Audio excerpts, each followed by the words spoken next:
الحمد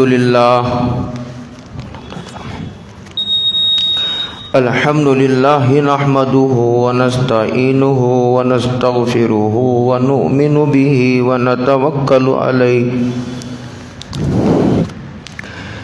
ونعوذ بالله من شرور أنفسنا ومن سيئات أعمالنا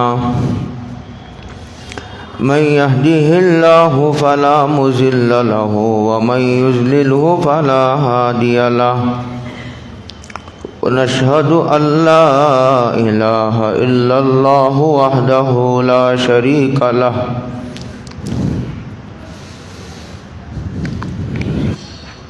لا ضد له ولا ند له لا مثل له ولا مثال له ونشهد أن سيدنا وسندنا ونبينا ومولانا محمدا عبده ورسوله أرسله الله تعالى إلى الناس كافة بشيرا ونذيرا بين يدي الساعة من يطع الله ورسوله فقد رشد واهتدى ومن يعص الله ورسوله فقد ضل وغوى أعوذ بالله من الشيطان الرجيم بسم الله الرحمن الرحيم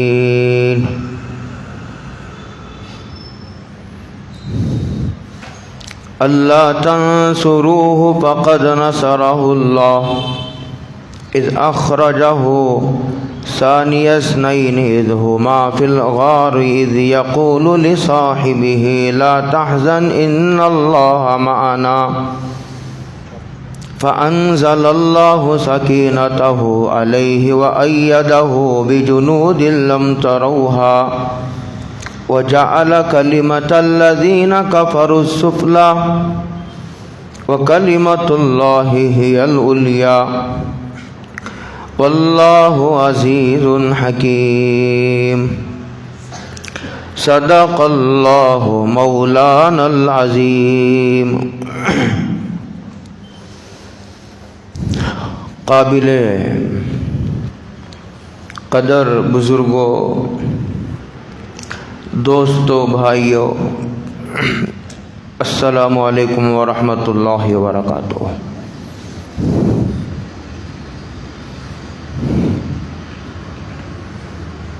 اس وقت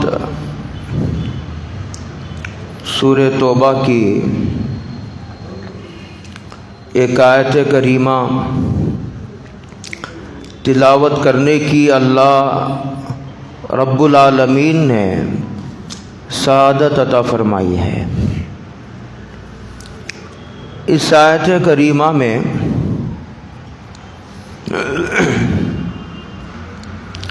ہجرت کا ذکر ہے.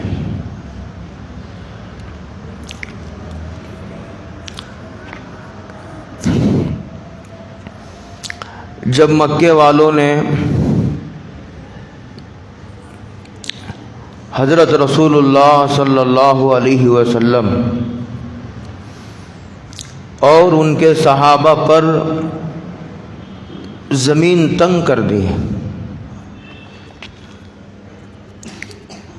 اور ان کا جینا دوبھر کر دیا،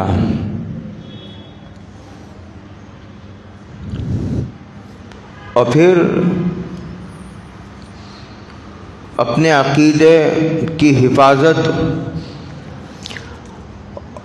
اور اپنے منصب اور دعوت کے کام میں دشواریاں اپنی انتہا کو پہنچ گئی،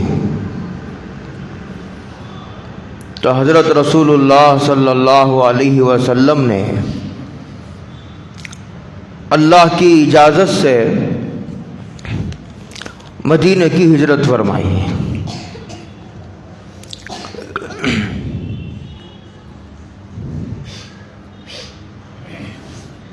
تاریخ کا بڑا عجیب واقعہ ہے. یہ واقعہ اپنے اندر ایک علم کا سمندر رکھتا ہے اور نتائج کا ایک بے پناہ ذخیرہ اپنے اندر مضمر ہے۔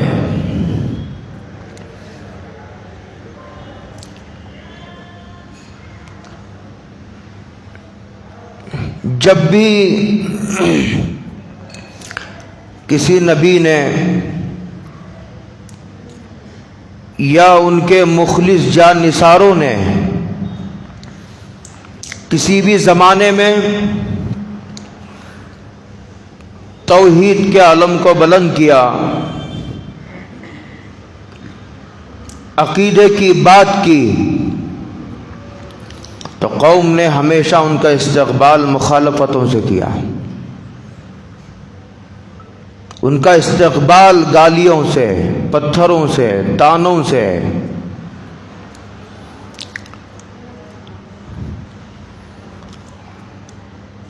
اس کا مطلب یہ ہے کہ ایک آدمی، نبوت تو اخلاص کا ایک عنوان ہے، نبی سے زیادہ کون مخلص ہو سکتا ہے؟ لیکن اس کے باوجود قوم نے ان کے ذات جو رویہ اختیار کیا، اسے تاریخ نے اس کے ایک ایک حرف کو محفوظ کیا ہے۔ اس میں قیامت تک آنے والے مخلصین کے لیے ایک تسلی کا سامان ہے کہ گھبرانے کی ضرورت نہیں۔ یہ تو مخلصین کے سردار کے ساتھ بھی یہ واقعہ پیش آیا ہے کہ قوم نے مخالفت کی، یہاں تک کہ اپنے محبوب وطن جس شہر میں مکہ ہے، جس شہر میں کعبہ ہے، اسے چھوڑنے پر مجبور کیا اور وطن سے نکال دیا۔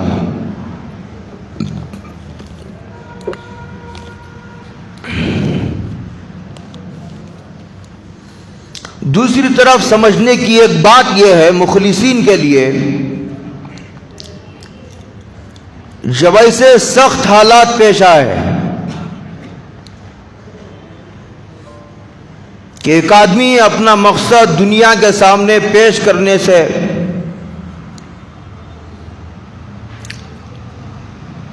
کوئی جگہ اس کے لیے تنگ ہو جائے اور رکاوٹیں کھڑی کر دی جائیں، تو وہ عقیدے کے باب میں سمجھوتا کرنے کے بجائے اس کو اپنے وطن کی، رشتہ داروں کی، مال کی، جائیداد کی قربانی دینے کا جو سودا ہے، یہ سستا سودا ہے۔ عقیدے کی حفاظت کے لیے یا اس کی اشاعت کے لیے بڑی سی بڑی قربانیاں دی جا سکتی ہیں، یہ ہجرت کا بڑا عظیم سبق ہے۔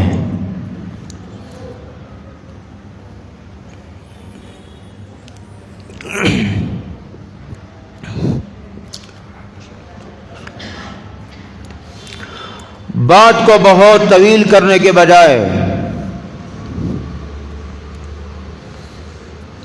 جب حضرت رسول اللہ صلی اللہ علیہ وسلم کا مشن مضبوط ہوتا گیا، جڑیں گہری ہوتی گئی، تو کافروں کو، مشرکین کو بڑی پریشانی ہوئی، جیسا کہ ہر زمانے میں ہوتا ہے ایسا۔ هو الذی ارسل رسولہ بالہدی ودین الحق لیظہرہ علی الدین کلہ ولو کرہ المشرکون۔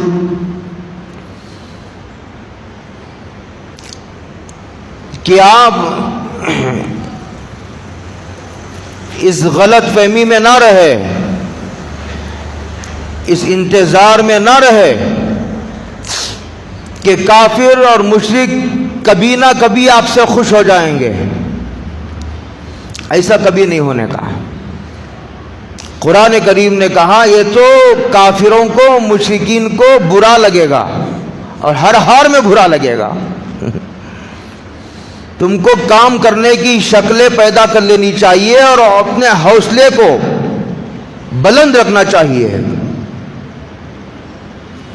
اپنے عزم کا بار بار یادہ کر کے قدم جمانے کی تدابیر اختیار کرنا چاہیے، بجائے اس کے کہ مشرکین سے، کفار سے اپنی امیدیں وابستہ کر کے زندگی کے ان قیمتی لمحات کو ضائع کرے۔ وَلَوْ كَرِهَ الْمُشْرِكُونَ وَلَوْ كَرِهَ الْكَافِرُونَ، یہ مشرکین، یہ کافر لوگ آپ کے مشن سے کبھی خوش ہونے والے نہیں ہیں۔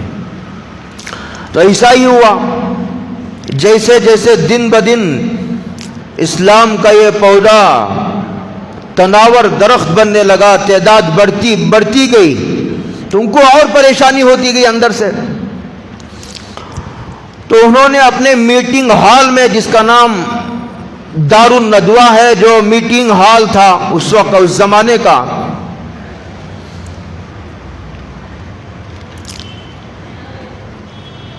وہاں ایک مشورہ میٹنگ بلائی گئی، مشورہ کیا گیا۔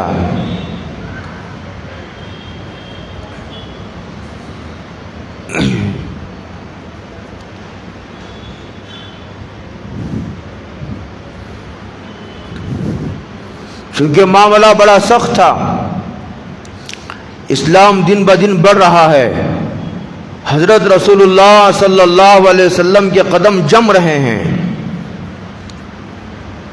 اور پھر انہیں یہ بھی پتا چلا تھا کہ کچھ لوگ خفیہ طور پر ہجرت کر کے مدینہ پہنچ گئے ہیں۔ تو انہوں نے اس کام کو جلد ہی انجام تک پہنچانے کو ضروری سمجھا، میٹنگ بلائی، بڑے بڑے سردار اس میں شریک ہوئے، اور قبیلے کا سردار اس میں شریک ہوا۔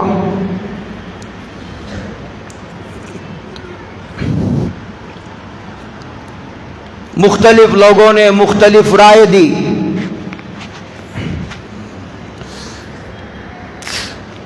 بعض لوگوں نے یہ رائے دی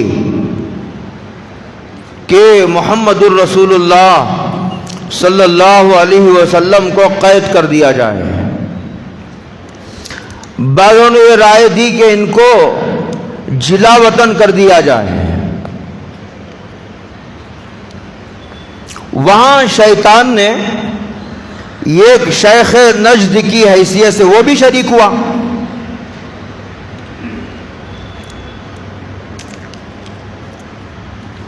جب وہ آیا تو لوگوں نے پوچھا تم کون ہو؟ نیا چہرہ تھا، انسانی شکل اس نے اختیار کیا تھا۔ جنات کو اللہ نے یہ قدرت عطا فرمائی ہے کہ وہ انسانوں کی شکل اختیار کر سکتے ہیں،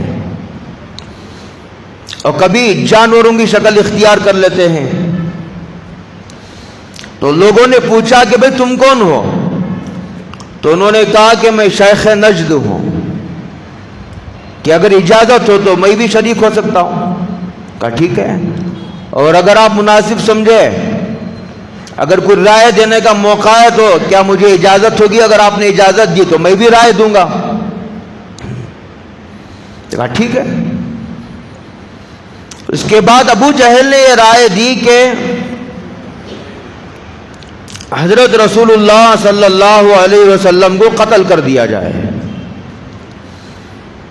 اس لیے کہ یہی سردار ہیں اور یہی سب سے بڑے ذمہ دار ہیں اس مشن کے۔ اس لیے بہتر یہ ہوگا کہ ان کو ختم کر دیا جائے تو سب کے حوصلے پست ہو جائیں گے، نہ رہے بانس نہ رہے بانسری۔ لیکن اس کی ترکیب یہ ہوگی، ہر قبیلے کا ذمہ دار بیک وقت حضرت رسول اللہ صلی اللہ علیہ وسلم پر حملہ کرے۔ تو جو شیطان انسانی شکل میں آیا تھا، اس نے فوراً یہ کہا کہ ہاں یہ رائے سب سے مناسب معلوم ہوتی ہے، قید کر دیا جائے تو ان کے جان نثار انہیں چھڑا لے جائیں گے، جلا وطن کر دیا جائے تو وہاں کے لوگ ان کا ساتھ دیں گے تو یہ دین پھر بھی پھیلے گا، اور پھر جب غلبہ عطا ہوگا تو سب مل کر تم پر حملہ آور ہوں گے۔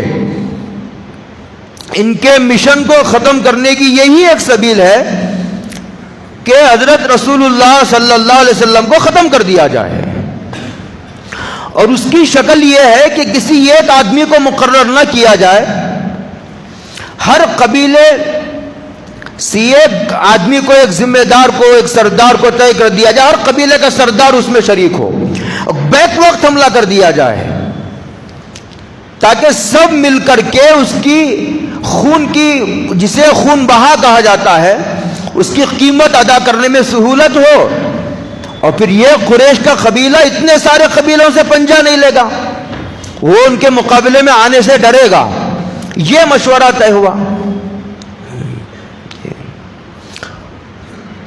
اس سے پہلے میں نے 2 جمعہ، گزشتہ جمعہ بھی ضمناً میں نے ایک بات آپ کے سامنے عرض کی تھی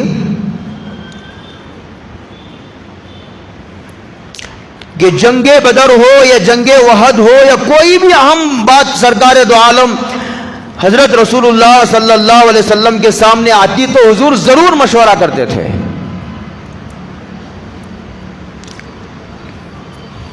اس میں 2-3 باتیں میں نے ضمناً، چونکہ میرا وہ موضوع نہیں تھا، میں نے عرض کی تھی۔ حدیث پاک میں آتا ہے، حضرت رسول اللہ صلی اللہ علیہ وسلم ارشاد فرماتے ہیں، 2 باتیں ارشاد فرماتے ہیں، جب بھی کوئی اہم بات ہو تو آدمی کو مشورہ کر لینا چاہیے، اس کے بے شمار فوائد ہیں، اس میں سے چند فائدے میں آپ حضرات کو ذکر کروں گا، چونکہ اس وقت ضرورت پیش آ گئی ہے کہ امت کے سامنے اس کو پیش کیا جائے اور امت کے تمام طبقات میں اس کو رواج دیا جائے۔ حضرت رسول اللہ صلی اللہ علیہ وسلم نے ارشاد فرمایا ایک حدیث میں، ما ندیم من استشارہ، جو آدمی مشورہ کرنے کا اہتمام کرتا ہے اسے کبھی ندامت نہیں اٹھانی پڑتی۔ ارے مشورہ کر لیتا تو اچھا تھا، ارے پوچھ لیتا تو کسی سے اچھا تھا، یہ نقصان اٹھانا نہ پڑتا، اس طرح کی پشیمانی اور ندامت اسے اٹھانا نہ پڑے گی۔ دوسری ایک اور چیز ہے حدیث میں جس کا ذکر ہے، جسے استخارہ کہتے ہیں۔ حضرت رسول اللہ صلی اللہ علیہ وسلم نے ارشاد فرمایا، ما خاب من استخارہ، جو آدمی اللہ سے خیر طلب کرتا ہے وہ آدمی کبھی ناکام نہیں ہوتا۔ اللہ سے خیر طلب کرنے کے بعد اللہ تعالیٰ، اگر بشرطے کہ آدمی سچے دل سے اللہ تعالیٰ سے پوری بیداری و تیقظ کے ساتھ اپنے مقصد کو سامنے رکھتے ہوئے اللہ کی طرف رجوع کرتا ہے، تو یہ بھی اللہ کی رائے لینے کا ایک نظام ہے۔ جیسے ایک بندہ بندے سے رائے لیتا ہے، جیسا ایک انسان انسان سے رائے لیتا ہے، اللہ سے رائے لینے کا بھی نظام اسلام میں موجود ہے۔ اسی کو استخارہ کہتے ہیں۔ یہ بڑی کام کی چیز ہے اگر آدمی کا شعور بیدار ہو، ضمیر زندہ ہو۔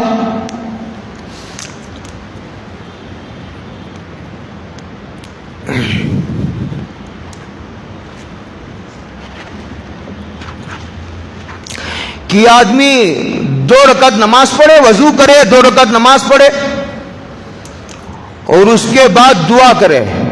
دعا بھی آئی ہے حدیثوں میں، وہ دعا نماز کے بعد دعا کر لینے سے اللہ تعالیٰ اس کی رہبری فرماتے ہیں۔ کبھی تو وہ رہبری خواب کے ذریعے ہوتی ہے کہ استخارہ کرنے کے بعد خواب دکھایا جاتا ہے.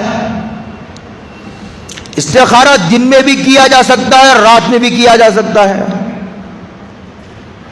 اور یہ 1 دن کرنا 3 دن کرنے کی کوئی قید نہیں. کسی خاص معاملے میں حضرت عمر نے 1 مہینے تک استخارہ فرمایا تھا. جو معاملہ جتنا زیادہ اہم ہوتا ہے اتنا ہی زیادہ دیر تک آدمی کو شرع صدر کی اتنی ہی قوت کی ضرورت پڑتی ہے. تو آدمی اللہ سے خیر طلب کرتا ہے. تو آدمی 1 دن میں شرع صدر نہ ہو تو دوسرے دن کرے, 8 دن میں نہ ہو تو 15 دن کرے, 15 دن میں شرع صدر نہ ہو تو 1 مہینے تک استخارہ کرتا رہے. تو کبھی خواب کے ذریعے ہوتی ہے, کبھی الہام کے ذریعے آدمی کی رہبری ہوتی ہے اگر استعداد ہو, کبھی کشف کے ذریعے ہوتی ہے اگر استعداد ہو آدمی کو.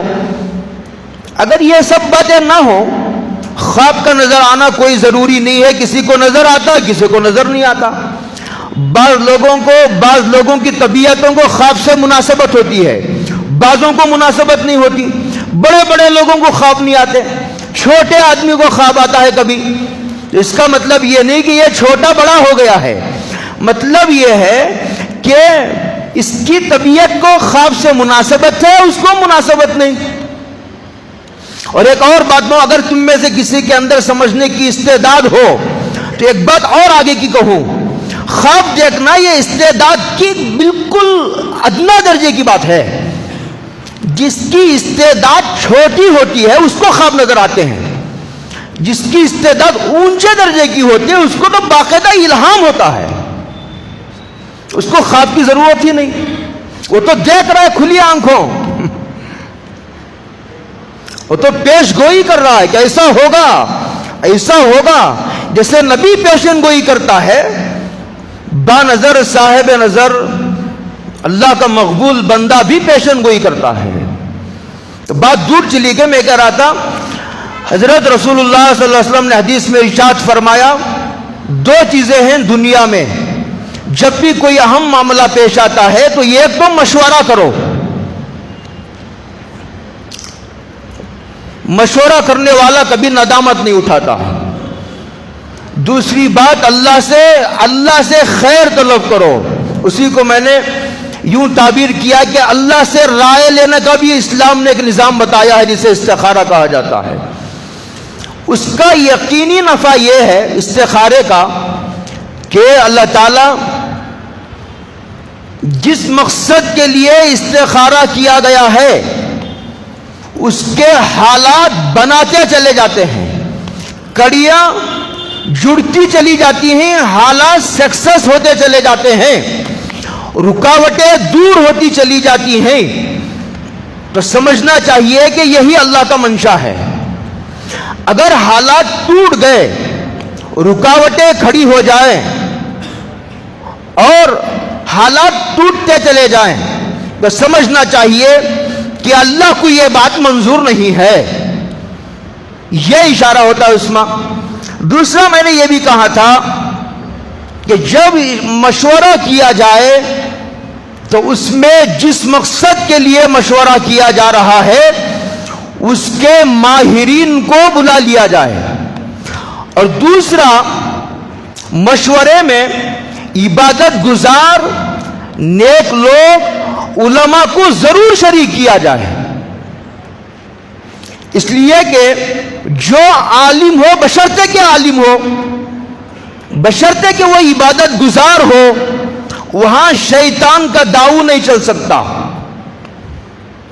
شیطان وہاں وسوسے ڈالنے میں ناکام ہوگا, اس کا منصوبہ کامیاب ہونے نہیں دے گا. عالم اگر شریک ہو مشورے میں, اگر کوئی اللہ کا مخلص بندہ مشورے میں شریک ہو تو اخلاص کے سامنے شیطان کے منصوبے ناکام ہو جاتے ہیں.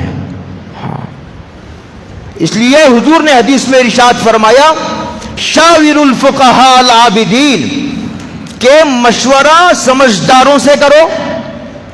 دوسرا یعنی قابل لوگوں سے. دوسرا مشورے میں عبادت گزاروں کو شریک کرو، علماء کو۔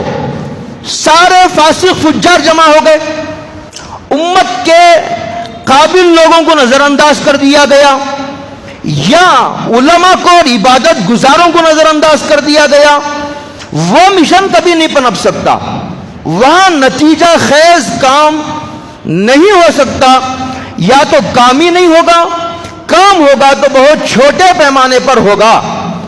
یہ مشورہ عبادت گزاروں، علماء اور امت کے قابل افراد کو شریک نہ کرنے کا زبردست نقصان ہے۔ دوسرا مشورہ یہ سنت کی اتباع ہے، مشورے سے آدمی سنت کی برکتوں کو اپنے ساتھ کر لیتا ہے۔ تیسری بات یہ ہے کہ جب مشورے میں شریک ہو آدمی، سب کا مقصد ایک ہے۔ جب مقصد ایک ہوتا ہے تو پھر عزائم میں، ارادوں میں اتحاد پیدا ہوتا ہے۔ مقصد میں اختلاف ہوتا ہے تو ارادوں میں اختلاف کا پیدا ہو جانا یہ ایک لازمی بات ہے۔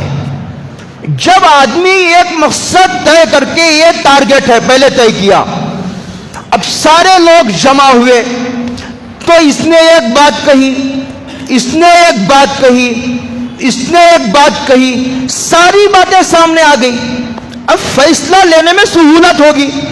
ایک آدمی ڈیسیشن لے گا تو ٹھوکر کھائے گا، ایک آدمی فیصلہ لے گا تو ٹھوکر کھائے گا۔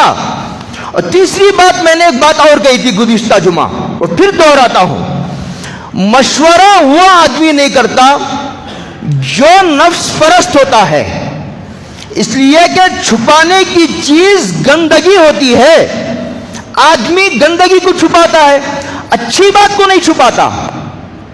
یہ اچھی بات ہو، مقصد نیک ہو، آدمی مخلص ہو اپنے ارادے میں تو سب کے سامنے رکھے گا، بھئی میرا یہ ارادہ ہے، میری یہ رائے ہے، میرا یہ ارادہ ہے، میری یہ رائے ہے۔ سب سے پوچھ کر آدمی پھونک پھونک کر قدم اٹھائے گا، تمام پہلو سامنے آ جائیں گے۔ میں نے کہا تھا کہ لوگ جو چیز مشورہ کرنے کی نہیں ہے وہاں تو ضرور پوچھتے ہیں، اور جہاں پوچھنا ضروری ہے وہاں نہیں پوچھتے، یہ نفسانیت ہے۔ جب آدمی اپنی عقل کو زیادہ سمجھ لیتا ہے تو سامنے والے سے مشورے کی ضرورت نہیں محسوس کرتا۔ ایک بات، چوتھی بات آپ کو عرض کروں، جب مشورہ ہوتا ہے نا، اس کا ایک نفع بتاؤں نفع بتاؤں، سن سکتے ہو آپ؟ جب مشورہ کرتے ہیں تو کوئی آدمی لوگوں کی نظروں میں نہیں آتا، یہ نفع ہے۔ ایک انگلی کی ایک آدمی کی طرف مخلوق کی انگلیوں کا اٹھنا یہ نقصان دہ بات ہے۔ سب کے مشورے سے کام ہوا، حالانکہ کسی کسی کا مشورہ قبول ہوتا ہے، اسی کو اللہ قبولیت عطا فرماتے ہیں، کسی کسی کا سکہ چل پڑتا ہے اور اس مقبول بندے کی برکت سے سب کا کام بن جاتا ہے۔ لیکن مشورہ کرنے سے قابل آدمی لوگوں کی نظروں میں نہیں آتا، یہ اس کے لیے نفع بخش بات ہے۔ مشورہ کرنے سے سب لوگوں کی دعائیں شامل حال ہو جاتی ہیں اور دعاؤں کی ضرورت ہوتی ہے آدمی کو۔ اور 10 آدمیوں سے آدمی نے مشورہ کیا، سب کے سامنے بات رکھی، اس میں کوئی آدمی مالدار بھی ہے، 10 میں 6 مالدار ہیں، تو وہ مالدار اپنا پیسہ خرچ کرنے کو ان کی طبیعت آمادہ ہوگی، بھئی مجھ سے بھی مشورہ لیا گیا، سب کے سامنے بات آ گئی، کسی کے سامنے مقصد چھپا نہیں رہے گا۔ تو اگر وہ ایک تو دعائیں ملیں گی، دوسرا مالی تعاون ملے گا، اور پھر سب سے بڑی بات یہ ہے اجتماعیت مضبوط ہوتی ہے مشورے سے، اجتماعیت کو تقویت ملتی ہے۔ اجتماعیت اتنی طاقتور چیز ہے کہ میدان جنگ میں بھی اللہ نے کہا میدان جنگ ہے، لڑائی ہو رہی ہے، لیکن امت کو حکم دیا تب بھی نماز نہیں چھوڑنا. اور ایک تو نماز نہیں چھوڑنا میدان جنگ میں بھی, اور دوسرا نماز ایک امام کے پیچھے ہوگی. چاہے فوج کو آدھی آدھی نماز ملے, آدھی آدھی نماز ملے, تب بھی ایک امام کے پیچھے پڑھنا ہے. اجتماعیت اتنی طاقتور چیز ہے.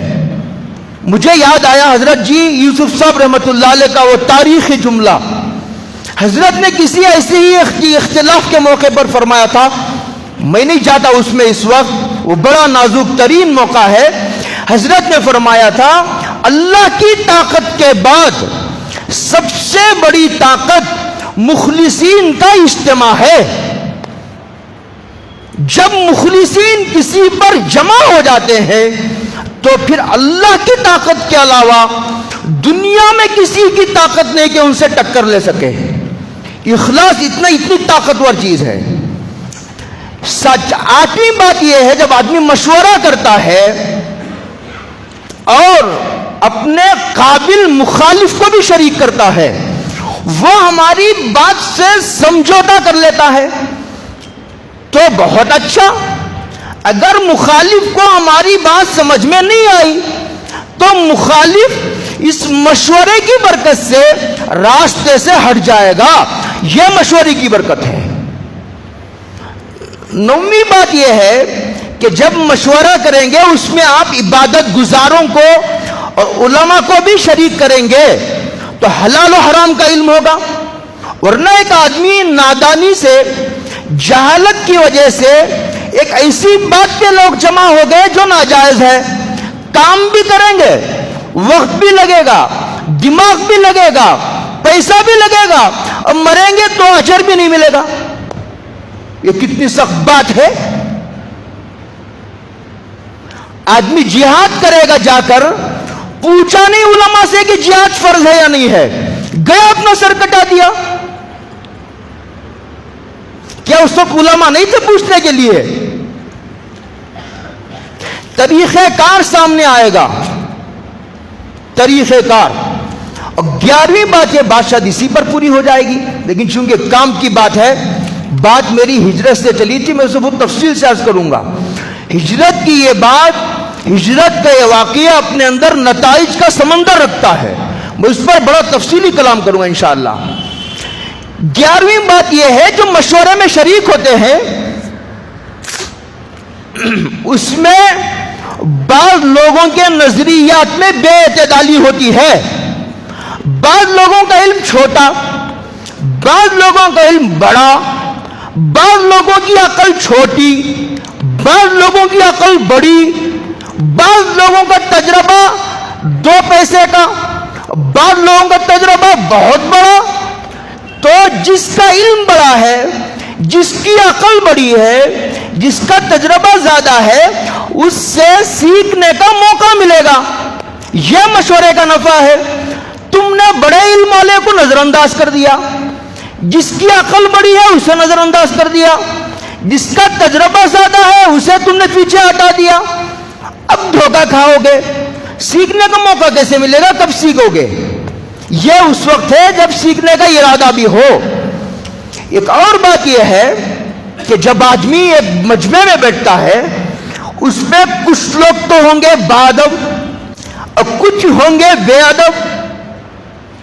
تو آدمی بے ادب کو باادب سے سیکھنے کا موقع ملے گا, سلیقہ آئے گا آدمی کو, سلیقہ آئے گا. حدیث پاک میں ہے, حضرت رسول اللہ صلی اللہ علیہ وسلم نے ارشاد فرمایا, السعید من وعظ بغیرہ, خوش نصیب ہے وہ جو دوسروں سے نصیحت حاصل کرتا ہے.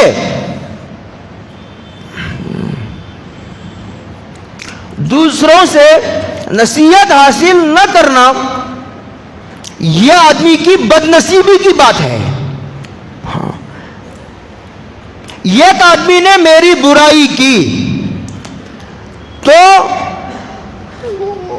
جو بد نصیب ہوگا اس کا سوچنے کا انداز یہ ہوگا یہ میری مخالفت کر رہا ہے, اور جو خوش نصیب ہوگا وہ تنہائی میں بیٹھ کر سوچے گا یار اس نے مجھ کو فلاں بات پر ٹوکا، یہ بات صحیح ہے یا غلط ہے؟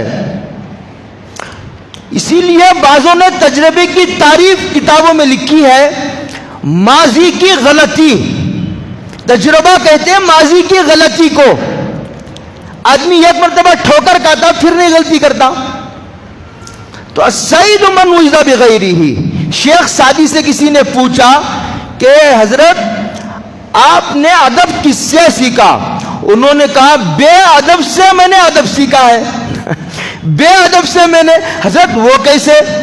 ادب تو ادب والوں سے آتا ہے، کر نہیں، بے ادب کی جو حرکتیں تھی میں نے وہ ایک ایک کر کے چھوڑنا شروع کر دی تو میں با ادب بن گیا۔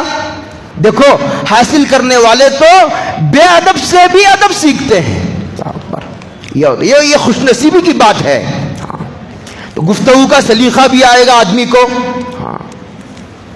یہ تو میں نے سرے دست لکھا ہے، ورنہ اگر اس کی حکمتوں پر غور کیا جائے اور اس کی ہماگیریت پر غور کیا جائے، بسا اوقات یہ ہوتا ہے کہ بعض لوگوں کے تعلق سے غلط فہمیاں پھیلا دی جاتی ہے۔ ایسا تو ہمیں بہت مرتبہ تجربہ ہوا، جب ہم مشورے میں شریک ہوتے ہیں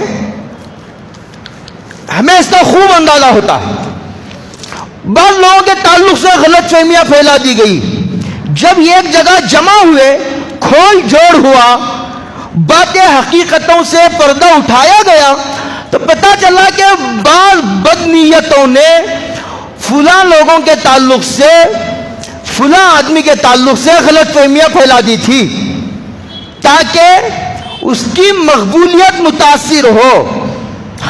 اس مخلص کو لوگ جو ہے وہ نقصان دہ سمجھ بیٹھے، مشورے سے وہ بات بھی سامنے آ جاتی ہے۔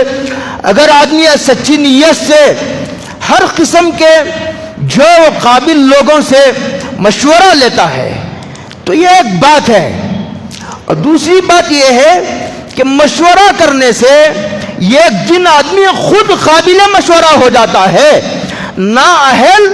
اہل بن جاتا ہے، اہل بن جاتا ہے، قابل مقبول بن جاتا ہے، قابل نااہل ناقابل قابل بن جاتا ہے، قابل مقبول بن جاتا ہے۔ اس کی سب کو ضرورت ہے، اس کی سب کو ضرورت ہے۔ تو یہ تو ہو گئی باتیں۔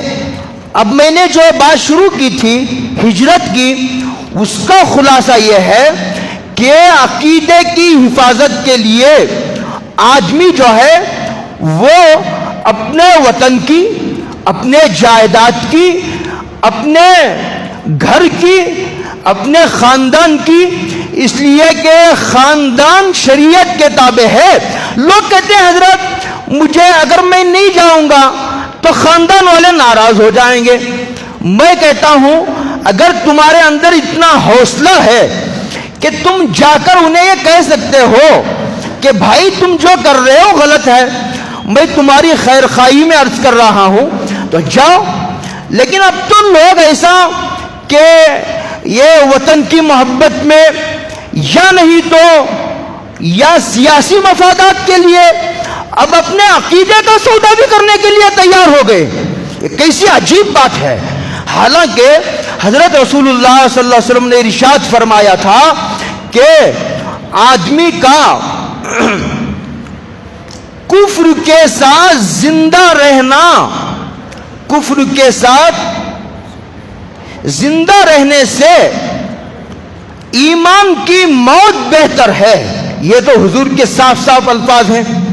میں نے وہ جملہ بھی آپ کو سنایا تھا، حضرت مولانا علی میاں صاحب نے ایک مسلم پرسن اللہ بول کے بہت بڑے لاکھوں کے اجلاس سے خطاب کرتے ہوئے اس وقت کہا تھا جب ہندوستان کے قانون نے، حکومت نے اسکولوں میں وندے ماترم کو لازمی قرار دیا تھا، اور حکومت ہند سے مطالبہ کرتے ہوئے کہا تھا وندے ماترم ہمارے عقیدے سے ٹکرانے والی بات ہے، مسلمان اسے کسی قیمت پر گوارا نہیں کر سکتا، اسی لیے ہم حکومت ہند سے مطالبہ کرتے ہیں کہ وہ اسے واپس لے لے. اگر حکومت ہند اسے واپس نہیں لیتی تو ہم مسلمانوں کے پیرنٹس اور ذمہ داروں سے، والدین سے یہ اپیل کریں گے اور گھر گھر جا کر اپیل کریں گے اور ایک ایک کا ہاتھ پکڑ کر کے ان کو یہ کہیں گے کہ بھائی یہ عقیدہ شرکیہ عقیدہ ہے، اسلام میں شرک کی کوئی گنجائش موجود نہیں ہے. اس کے بعد حضرت نے فرمایا تھا کہ ایک مسلمان کا بچہ جاہل تو رہ سکتا ہے لیکن ایک مسلمان کا بچہ کافر نہیں رہ سکتا. یہ اس وقت حضرت نے فرمایا تھا یہ عقیدہ ہے. اسی عقیدے کا سودا نہ کرنے کی بنیاد پر سرکار دو عالم صلی اللہ علیہ وسلم کو، ان کی جان نثاروں کو مکے کو چھوڑ کر مدینے کی طرف جانا پڑا. وہ لمبا ہے اور سب نے مل کر کے قتل کا منصوبہ بنایا. تو حضرت جبریل نے آ کر کے حضرت رسول اللہ صلی اللہ علیہ وسلم کو مطلع فرمایا. ادھر کافر ایک منصوبہ وہ مکروا ومکر اللہ، کافر یہ منصوبہ بنا رہے کہ حضور کو قتل کر دیا جائے. اللہ بھی ایک منصوبہ بنا رہے آسمانوں پر بیٹھے ہوئے. نظر تو نہیں آ رہا، جو نظر نہیں آ رہا ہے وہی سب سے بڑا طاقت والا ہے، وہی سب سے بڑی طاقت والا ہے. تو انہوں نے کیا کیا، جبریل کو بھیج کر کے اللہ نے حضور کو کہا کہ لوگ تم کو قتل کرنے کا منصوبہ بنا چکے ہیں، تم یہاں سے اب مکہ چھوڑ کر. پوچھا گیا، حضور نے پوچھا جانا کہاں ہے؟ تو حضور کو 3 جگہ بتائی گئی، یہاں جاؤ یا یہاں جاؤ یا یہاں جاؤ. بعض روایتوں میں ہے کہ متعین کر کے بتایا گیا کہ مدینہ جاؤ. تو پھر حضرت رسول اللہ صلی اللہ علیہ وسلم سب سے پہلے ابو بکر کو کہا کہ ہجرت کرنے کا حکم آ گیا ہے. تو ابو بکر صدیق نے پوچھا حضور کیا میں آپ کے ساتھ سفر میں رہ سکتا ہوں؟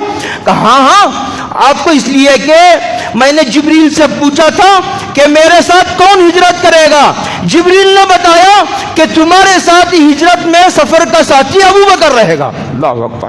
ہجرت کا بتایا بھی جا رہا ہے کہ تم کو اب ہجرت کرنا ہے، کفار اب تمہیں قتل کرنے کا منصوبہ بنا چکے ہیں اور مدینہ جانا ہے، تمہارے ساتھ ابو بکر جائے گا، حضرت علی کو تم اپنے بستر پر لٹا دو. تو حضرت علی کو حضور نے فرمایا یہ جو ہری چادر ہے، سبز چادر، یہ چادر وہ اوڑھ کر سو جاؤ. اور سنو علی، کان کھول کر سنو، علی کان کھول کر سنو کہ تم مدینہ آ کر کے ملو گے، دنیا کی کوئی طاقت تمہیں نقصان نہیں پہنچا سکے گی. یہ پیشن گوئی تھی. حضور نے حکم بھی دیا، اپنے نبی ہونے کی دلیل بھی پیش کی کہ نبی ویسے ہی نبی نہیں ہوں، مدینہ آ کر ملو گے انشاءاللہ. حضرت علی کہتے ہیں میں چادر اوڑھ کے سو گیا، اس لیے کہ نبی کا فرمان تھا کہ مدینہ آ کر ملو گے. تو سوال ہی نہیں پیدا ہوتا کہ نبی غلط پیشن گوئی کرے اور مجھے کفار قتل کر دے. ایسا نہیں ہو سکتا. اس کے بعد کیا ہوا، سارے گھر کو گھیر لیا گیا. حضرت علی سو گئے، سارے سردار انتظار میں ہیں. حضرت رسول اللہ صلی اللہ علیہ وسلم یاسین شریف کی آیت فاغشیناہم فہم لا یبصرون پڑھتے ہوئے مٹی آنکھوں پر پھینکتے ہوئے نکل گئے. کسی کو پتا بھی نہیں چلا، نکل گئے. یہ ایک آدمی ادھر سے آ رہا، پوچھا کیا کر رہے ہو، کس کا انتظار کر رہے ہو؟ کہا حضور گھر سے نکلیں گے تو ہم قتل کرنے کے لیے کھڑے. کہا کہ نادانو وہ تو گئے، وہ گھر میں موجود نہیں ہے، وہ تو جہاں جانا تھا وہ چلے گئے. تو حیران ہے، ہاں چلے گئے؟ کہاں چلے گئے؟ مٹی پھینک کر وہ چلے گئے. دروازہ اٹھا کھولا گیا اور دیکھو غور کرو، اس بات پر لکھا ہے، مورخین نے اس پوائنٹ کو نوٹ کیا ہے، گھر میں گھس کر بھی تو مار سکتے تھے، لیکن اس وقت کے کافروں کے معاشرے میں بھی یہ رواج نہیں تھا.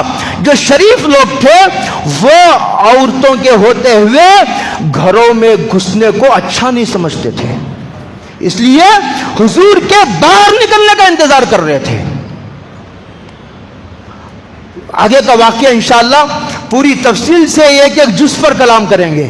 وآخر دعوانا الحمدللہ رب العالمین.